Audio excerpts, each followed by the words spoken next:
오늘 저에게 주신 하나님의 말씀은 구약성경 잠언서 26장 15절 말씀입니다. 저희들 함께 봉독하겠습니다. 게으른 자는 그 손을 그릇에 넣고도 입으로 올리기를 괴로워하느니라. 아멘. 기도하겠습니다. 하나님 아버지, 지난밤에도 저희를 은혜 가운데 붙잡아 주시고 또한 저희를 보호하시다가 오늘도 허락하신 이 하루를 말씀과 기도로 시작할 수 있는 은혜를 저희에게 부어주신 은혜 감사드립니다. 저희들 연약하여 언제나 죄를 짓기 십상이고 하나님의 말씀을 떠나 사는 것이 저희들의 모습일지라도 하나님의 성령께서 저희를 언제나 붙드시사 주의 길 갈 수 있는 복된 심령들 되게 하여 주옵소서. 오늘도 저에게 주의 말씀을 허락하여 주시길 간절히 바라오며 이 모든 말씀 예수님의 이름으로 기도하옵나이다. 아멘. 오늘은 믿고 하면 됩니다 라는 제목으로 하나님 말씀 증거합니다. 오늘 본문 말씀 역시 이 게으른 자에 대한 이 솔로몬의 이 경고라고 할 수 있습니다. 오늘 본문과 같은 맥락으로 지난 잠언 12장 27절 말씀을 보면 게으른 자는 그 잡을 것도 사냥하지 아니하나니 라는 말씀을 들을 수 있습니다. 즉 게으른 자는 그 게으름이 어찌나 심한지 손만 대면 이 잡을 수 있는 사냥감이라도 잡기를 싫어한다라는 것입니다. 그리고 오늘 본문 말씀엔 집어 올려 입에 넣으면 될 음식도 넣기를 괴로워할 정도로 움직이기를 싫어하는 그러한 자를 게으른 자다라고 솔로몬은 말하고 있습니다. 이는 게으른 자의 모습을 약간의 과장법을 써서 희화적으로 표현함으로써 게으른 자의 모습이 얼마나 추한 것인가를 사실은 교훈한다고 말할 수 있습니다. 그러니까 보기 싫은 것 중에 참 게으른 것처럼 보기 싫은 게 없습니다. 바로 그러한 것을 가르치고 있다라는 거죠. 그런데 사실 이 영적인 관점에서 보면 이는 조금의 과장도 아니며 이러한 모습은 실로 안 믿는 세상 사람은 물론이거니와 믿는다고 자부하는 성도들 가운데서도 쉽게 볼 수 있는 모습이라는 겁니다. 그러니까 우리가 이 게으르다라는 이러한 교훈 역시도 그저 이 땅에서의 모습이 아니라 이 영적 교훈으로서 우리에게 말씀하신다면 우리 역시도 영적 게으름의 모습, 바로 이와 같은 영적 게으름의 모습을 다분히 가지고 있다라는 것이죠. 사실 구원받는 일에 대해서 생각해 보자면 하나님께서는 그리스도를 통해 우리의 구원을 위한 모든 일을 다 이루어 놓으셨다라는 것입니다.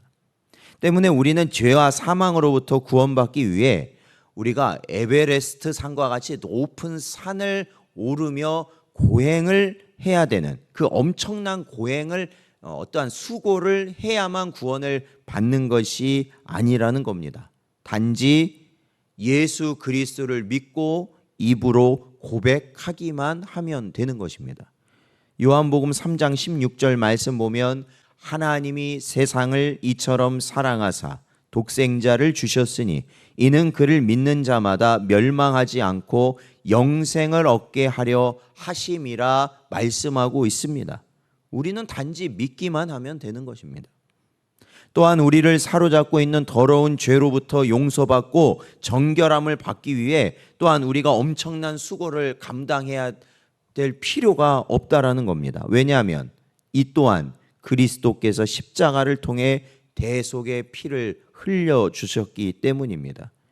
그렇게 우리는 단지 그 앞에 나아가 그 은혜를 받기만 하면 된다라는 것이죠. 이사야서 1장 18절 말씀 보면 여호와께서 말씀하시되 오라 우리가 서로 변론하자 너희의 죄가 주홍 같을지라도 눈과 같이 희어질 것이요 진홍같이 붉을지라도 양털같이 희게 되리라 말씀하셨습니다. 우리는 그 은혜를 믿고 누리기만 하면 된다라는 것입니다. 이는 우리의 영원한 생명을 얻는 일에 있어서도 마찬가지입니다. 즉 하나님께서는 생명의 떡이요 생명수이신 그리스도를 통해 이미 천국의 식탁을 차려 놓으셨으므로 우리는 그 식탁에 앉아 먹기만 하면 된다라는 것입니다. 그러면 축복은 어떻습니까? 엘리사로부터 기름의 축복을 받기 위해 여인이 한 일은, 그죠? 여인이 한 일은 이웃으로부터 빈 그릇을 빌려오는 일뿐이었습니다. 그렇기 때문에 우리 또한 복을 받기 위해서는 하나님의 약속의 말씀을 온전히 믿고 순종하기만 하면 된다라는 것입니다. 이는 복음을 전하여 다른 영혼을 살리는 일 역시 마찬가지입니다. 주님께서 죽은 나사로를 살리셨을 때 사람들이 한 일이 있습니다. 그것은 바로 동굴을 막고 있던 굴을 굴려내는 것이었습니다. 그리고 나중에 살아나온 나사로를 동여매고 있는 배를 풀어주는 것, 그것이 다였습니다. 우리 또한 이미 구원을 위해 이루어 놓으신 사실을 그대로 전해주기만 하면 되는 것입니다. 우리가 누구를 변화시키고 구원시킬 수 없습니다. 우리는 전해주는 것뿐이고 그를 구원시키고 변화시키시는 분은 오직 예수 그리스도이시기 때문에 그렇습니다. 그러니까 이게 다 뭐예요? 믿고 하기만 하면 되는 겁니다. 그런데 우리는 뭐예요? 마치 그릇 안에 있는 음식을 입에 넣기조차 어려워하는 게으른 자와 같이 믿고 하면 되는 것을 그러지 못하고 있다라는 것입니다. 이 모든 것을 볼 때 죄와 사망으로부터 구원받아 영생을 얻고 주신 사명을 감당하는 일까지 우리의 할 일은 단지 손을 들어 받은 음식을 입에 넣고 씹는 정도의 수고만 하면 된다라는 것입니다. 모든 게 다 준비되어 있어요. 다 되어 있다라는 겁니다. 그런데도 이러한 일이 싫어 하나님의 은혜를 받지 못한다면 이는 그릇에 손을 넣고도 입에 올리기를 싫어하는 자보다 더 게으른 자라 아니할 수 없다라는 것입니다.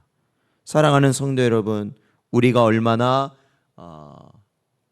고민스럽고 걱정스럽고 많은 염려와 생각 가운데 살아가고 있습니까? 그런데 사실은 우리는 그 모든 생각과 염려 가운데서 잊고 있는 것이 있습니다. 왜요? 단지 하나님께서 우리에게 말씀하시는 것은 믿고 하라는 것입니다. 믿고 해라. 그러니까 우리가 마음에 생각이 많고 걱정이 많고 염려가 많으니까요. 결국에는 어떤 현상이 이러냐? 할 일은 엄청나게 많은 것 같아요. 근데 정작 보면 생각하고 염려하느라 아무것도 하지 못한 채 그대로 있는 거예요. 그게 게으른 자라는 겁니다. 그렇기 때문에 사랑하는 성도 여러분, 이상에서 살펴보았듯이 하나님께서는 우리의 구원으로부터 시작하여 복에 이르기까지 필요한 모든 것을 너무나도 완전히 우리에게 이루어 놓으셨다라는 것을, 준비해 놓으셨다라는 것을 깨닫는 여러분 되시기를 바랍니다. 때문에 이러한 은혜를 받지 못하는 것은 누구의 책임이겠습니까? 전적으로 우리 자신의 책임이죠. 왜? 믿지 못하니까 그런 겁니다. 따라서 우리는 하나님의 은혜가 부족하다고 불평하기 전에 먼저 우리 자신을 돌아보고 우리의 게으름의 원인이 어디에 있는가를 살피고 부지런히 믿고 의지하고 구함으로써 하늘로부터 오는 은혜와 복을 풍성히 누리는 복된 여러분 되시기를 주의 이름으로 축원드립니다.